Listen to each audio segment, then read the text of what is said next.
Hello, my name's Dale Petrock.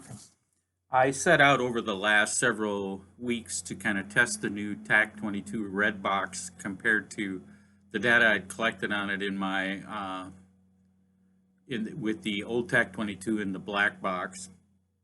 I had most of the data that I had collected, at least consistently collected, with my BMR Bergara steel barrel rifle. And I have data with it, with and without barrel tuner and that kind of thing. So I decided that would be the rifle I would use it in to get a good sense of where that particular lot that I got of this particular red box of TAC 22 fell anyway. So all the red box that you will see shot here is the same lot number, and it will be shot from rest, from off a bag, from bipods on steel plates. In a different number of situations, I tried it with barrel tuners and without. And so that kind of gives a sense. Without a barrel tuner, on average, it's shot right just under an inch most of the time in good conditions. And so the first test that I ran was with the red box TAC 22 in from different resting positions. So for example, or different shooting positions. For example, the top one is a bipod with it setting on a steel plate to let it slide. It's a standard, inexpensive bipod, 2 legs, nothing fancy, and it rests. And I usually have angled legs about 60 degrees to take up any slack, and then the bag is in the rear is a protector number 13, and so in this particular case, that's how that was set up. And you can see how it did, which is pretty typical. This was a fairly windy day, and so this is pretty typical of how TAC 22 performs in this rifle on these kind of days. The second one down is off a Rock BR with the Caldwell set with a little slide design, and the bag in the back is a Rock BR or a protector number 13 again, and you see pretty much how it did. There was a fairly 5 to 15 mile an hour wind coming from either behind me to immediately to my from my left. So that's what you see here. The next one down, there was just a couple of wild shots that I couldn't explain, so I skipped over those and just moved down to here. And this would have been off a bag, nothing, just a Caldwell sandbag in the middle, nothing for a rest in that case, or a rear bag in that case, just the bag. And then lastly, the bipod on the wooden bench, same kind of setup. Historically, it's been pretty consistent across the kinds of ways that I set up to how it performs. And so what we saw there for me was that at least there was no dramatic difference in terms of performance across the kind of rest I was using with that particular rifle. The groups were a little larger than I would have expected, but with that kind of a wind, it would not be unusual. The next thing I did is I thought, well, let's set it up with a with my barrel tuner and see how that works. Frequently with the barrel tuner, I was able to get under, pretty consistently under an inch, and frequently in that ½ inch range. And so let me find my material here. Here we go. And so I ran the red box with my Eric Cortina tuner on my Bergara BMR steel barrel, and 0, 2, 4, 6, 8, 10, 12, 14, 16, 18, 20, 22, and then 24, 26, and 28. I then went back and tested it with a number of ones that I thought were the better ones, and so what we see here are 3, 4, 6, 5, 4, and 22. And 22 consistently kind of performed the best, and so I just went with that for this part of the test. I then shot a number of groups with the barrel tuner set at 22. And this was the old ammo. This is black box. 10-shot group was about 0.84. And this is what we saw then with these various groups across the way with the barrel tuner and the red box set at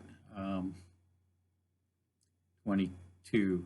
So 0.59, 0.89, 0.76, etc., consistently under an inch easily. They ranged from essentially 0.44 to 0.89 or 9.1, and that's pretty much where the black box would tend to fall when I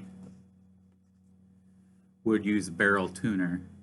Now, certain lots of black box would be tremendously accurate and would shoot very, very small and tight groups. And I've shot amazing ARA targets with the Norma Tac 22 black box, but it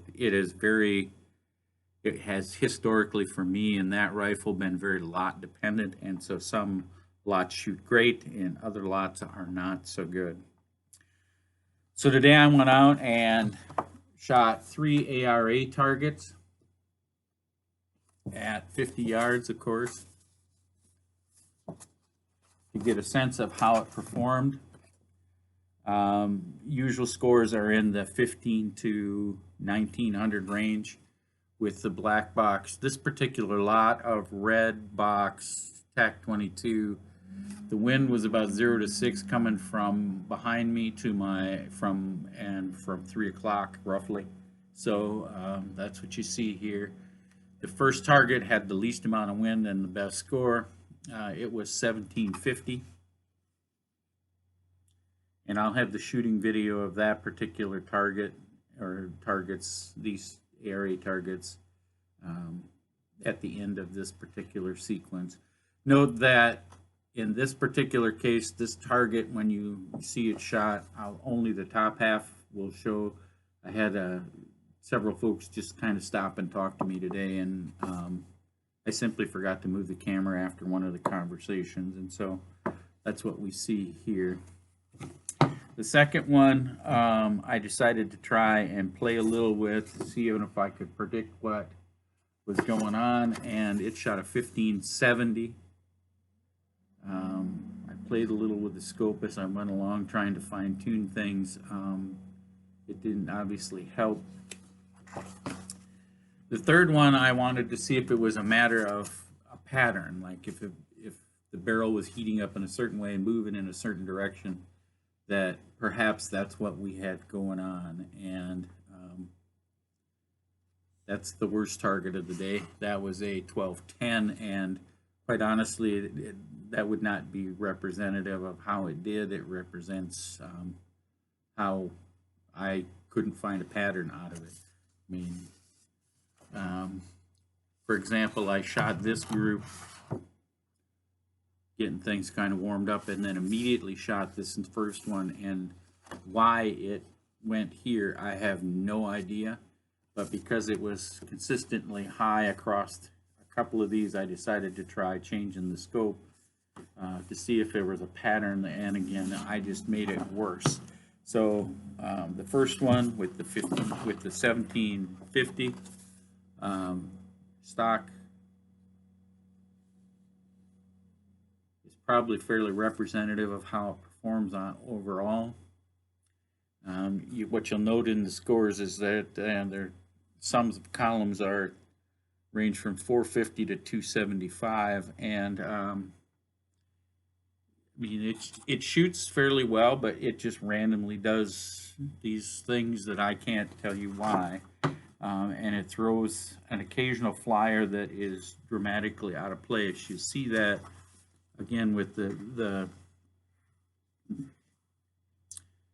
barrel tuner set at 22, and you'll see 3 shots fall in one spot and 2 go here. You'll see a bunch of them come here, and then 1 will be over here.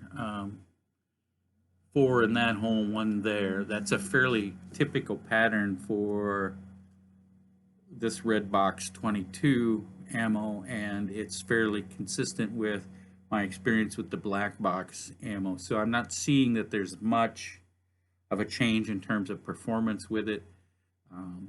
It didn't feel any different in terms of lube. It doesn't seem to shoot any different in terms of the process. And so for what I would think at this point, the red box Tac 22 seems to perform essentially the same as the black box 22 in terms of its performance. It's a good practice ammo. It is not one that I would count on for taking out to shoot competitions with.